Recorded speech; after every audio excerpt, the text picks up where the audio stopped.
संदर्भात येते। मुंबईतील 60 हॉस्पिटल्सना धमकीचे फोन आलेत। यापूर्वी सुद्धा मीरा भाईंदर हॉस्पिटलला हा धमकीचा फोन आला होता आणि आता पुन्हा एकदा मुंबईतील तब्बल 60 हॉस्पिटल्सना हे धमकीचे फोन आलेत। हे फोन नेमके कुणी केले, कोणत्या दहशतवादी संघटनेकडनं केले का किंवा कुणाचा हा फसवण्याचा प्रकार आहे का, या सगळ्याचा तपास सध्या पोलीस करतायत। मात्र आताची ही धक्कादायक आणि चिंताजनक बातमी आपण पाहतोय। मुंबईतील 60 हॉस्पिटल्सना सध्या धमकीचे फोन आलेत। या संदर्भात आपण अधिक माहिती जाणून घेऊयात आमचे प्रतिनिधी महेंद्र वानखेडे यांच्याकडनं। महेंद्र, काय सांगाल? अतिशय धक्कादायक आणि चिंताजनक ही बातमी म्हणावी लागेल।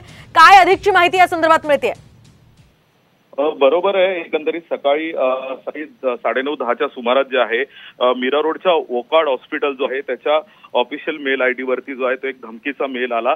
तशाच प्रकारे मुंबईसह इतर ठिकाणच्या नामवंत रुग्णालय अशा एकंदरीत 60 रुग्णालयांना हा मेल गेलाय।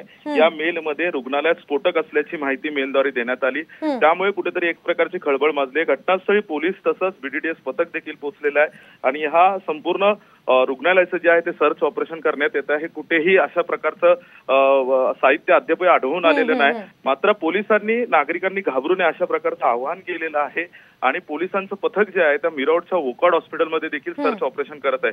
त्यामुळे कुठेतरी रुग्णालयामध्ये असलेल्या रुग्णांमध्ये देखील भीतीचं वातावरण पसरू नये त्यामुळे पोलिसांनी कॅमेऱ्यासमोर बोलण्यास नकार दिलेला आहे। मात्र हा मेल आल्याची पुष्टी जी आहे ती पोलिसांनी केलेली आहे।